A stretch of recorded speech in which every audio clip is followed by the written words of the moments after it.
Dear friends, heart शरीर का एक महत्वपूर्ण अंग जिसके बिना जीवन की कल्पना भी नहीं की जा सकती।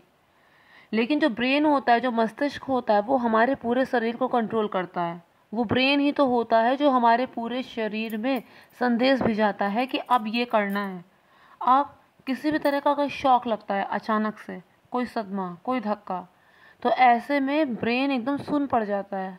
अब जो दिमाग एकदम सुन्न पड़ जाता है तो वो दिल तक कोई आदेश पहुंचा नहीं पाता, और जब हार्ट तक कोई आदेश नहीं पहुंचता तो उसे ये नहीं पता होता कि उसे क्या करना है। और ऐसे टाइम पे हम कह सकते हैं कि जो हार्ट होता है वो फेल हो जाता है।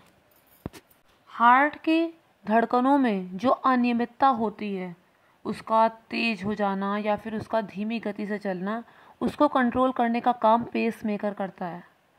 पेस मेकर को कुछ इस तरीके से समझ सकते हैं, जो पल्स जनरेटर के रूप में काम करता है, जिसमें बैटरी होती है और इलेक्ट्रॉनिक सर्किट होता है। कुछ मॉडर्न पेस मेकर भी होते हैं जिसमें तार नहीं होता, कुछ में तार वाले पेस मेकर होते हैं, तो कुछ मॉडर्न पेस मेकर होते हैं जिसमें तार नहीं होता। तीन तरह के पेस मेकर होते हैं: सिंगल चैम्बर, डुअल चैम्बर और सीआरटी। सीआरटी एक मॉडर्न टाइप का होता है जिसमें किसी भी तरह का तार नहीं होता। ये जो होते हैं बैटरी से ऑपरेट होते हैं। आप ये कह सकते हैं कि ये हार्ट तक संदेश पहुंचाने का कार्य करते हैं, हार्ट तक करंट पहुंचाने का कार्य करते हैं। कई बार ऐसा होता है ना कि इंसान एकदम से मृत सा दिखाई देने लगता है, तो टीवी में अक्सर देखा होगा कि उसे बिजली का झटका दिया जाता है तो बॉडी खूब ऊपर की तरफ उछलती है, तो वहीं करंट देने का कार्य ये पेस मेकर करता है।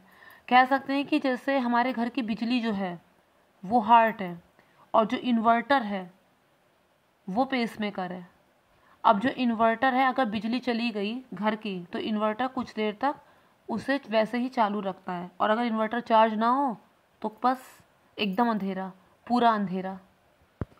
पेसमेकर की बैटरी जो होती है वो 5 से 10 साल तक चलती है, और जब बैटरी ख़त्म होने लगती है तो दोबारा से उसमें नई बैटरी डलवाई जाती है।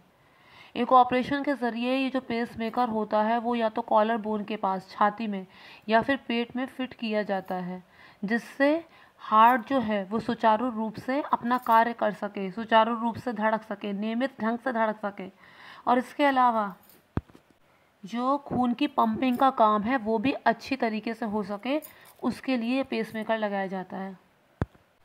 पेसमेकर के मुख्य तौर पे 3 भाग होते हैं। एक धातु का डिब्बा होता है जिसमें इलेक्ट्रॉनिक सर्किट होता है, एक या उससे अधिक तार होते हैं जिसे लीड कहते हैं, और इसके अलावा प्रत्येक लीड में एक इलेक्ट्रोड होता है। और जो धातु का डिब्बा होता है ना, जिसमें इलेक्ट्रॉनिक सर्किट होता है, जिसे पल्स जनरेटर कहते हैं, वो धातु का डिब्बा, उसके अंदर ही बैटरी होती है। असामान्य हृदय ताल, जिसे हम कार्डियक अरेस्ट भी कहते हैं, उसमें यह होता है कि हृदय की जो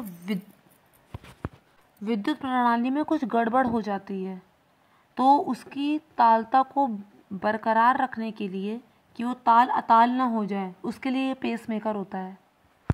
अक्सर ऐसा कहा जाता है कि जिससे पहला हार्ट अटैक आ चुका है उसके लिए दोबारा के चांसेस बहुत ज़्यादा होते हैं, या फिर 2 बार आ गया तो तीसरा का मतलब हम खुद जानते हैं। तो इसका क्या मतलब हो सकता है? इसका मतलब ये होता है कि जब पहला हार्ट अटैक आता है तो उसके हृदय के कई भागों में कुछ निशान पड़ जाते हैं, तो दूसरे में वो खतरा और तीसरे में खतरा सबसे ज़्यादा बढ़ा देते हैं। हार्ट ब्लॉक एक ऐसी कंडीशन है जिसमें हृदय में विद्युत संकेत जो होते हैं वो या तो बहुत धीमे हो जाते हैं या फिर अवरुद्ध हो जाते हैं। तो ऐसे कंडीशन में भी पेसमेकर की आवश्यकता बढ़ जाती है। हार्ट फेलियर यानी कि जब हृदय जो है वो रक्त पंप नहीं कर पाता है, जितने की आवश्यकता है उतना रक्त वो पंप ना कर पाए, ऐसे में भी पेसमेकर की आवश्यकता बढ़ जाती है। जब हृदय का प्राकृतिक पेसमेकर यानी कि साइनस नोड वो हृदय में गति उत्पन्न ना कर पाए, तो ऐसे में भी पेसमेकर को लगाने की ज़रूरत होती है। पेसमेकर की कुछ लिमिटेशन भी होती हैं, बहुत से सावधानियां होती हैं जिसका ध्यान रखा जाता है जब पेसमेकर लग जाता है तब। एक तो पेसमेकर लगवा के एमआरआई नहीं कराया जा सकता, क्योंकि वो पेसमेकर को बाधित कर देता है। वहाँ पे अलग इलेक्ट्रिक फील्ड होती है, पेसमेकर की अलग होती है, तो उसे सही से काम ही नहीं करने देगा। दूसरी चीज़, जब पेसमेकर लगाया जाता है तो भारी उठाने से डॉक्टर मना करता है। उसके अलावा जो घाव होता है उसे अच्छे से सूख जाए वो घाव, इसका ध्यान रखा जाता है। ज़ोरदार खेल जैसे कि टेनिस को ऊपर उठाकर, जैसे टेनिस में हाथ ऊपर उठा के खेलते हैं ना, वो खेल नहीं खेलने चाहिए पेसमेकर को लगाने के बाद, जब तक डॉक्टर ना सलाह दे तब तक। इलेक्ट्रिक उपकरणों से दूरी बनाकर रखी जाती है। अब जैसे मोबाइल फ़ोन है ना, तो पेसमेकर लगाने के बाद वो भी 15 से 20 सेंटीमीटर की दूरी पर रहेगा, नहीं तो वो पेसमेकर के कार्य को बाधित कर देगा, पेसमेकर काम नहीं करेगा। अब जैसे एयरपोर्ट पे जांच वगैरह होती है तो मेटल डिटेक्टर जांच करने वालों को ये बात बतानी पड़ेगी, आपके आईडी में ये चीज़ लिखी होगी, क्योंकि वहाँ पर भी पेसमेकर काम नहीं करेगा। तो फ्रेंड्स, कुल मिलाकर हम ये कह सकते हैं ना कि अगर हमारा शरीर सुचारू रूप से कार्य कर रहा है तो ये ईश्वर की बहुत बड़ी अनुकंपा है जो उसने हम पर कृपा की है। क्यों हमें शिकायत रहती है कि भगवान ने हमें ये नहीं दिया, या फिर हमारे जीवन में इस चीज़ की कमी है।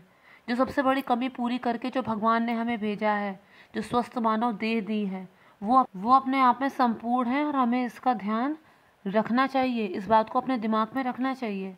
तो फ्रेंड्स, मैं उम्मीद करती हूँ आप लोगों को मेरा वीडियो पसंद आया होगा। अगर पसंद आया तो मेक श्योर मेरे चैनल को सब्सक्राइब, वीडियो को लाइक और शेयर ज़रूर कीजिए। साथ ही भगवान को बार बार शुक्रिया अदा करते हैं कि उन्होंने हमें स्वस्थ देह प्रदान की है। Thank you friends, thank you so much.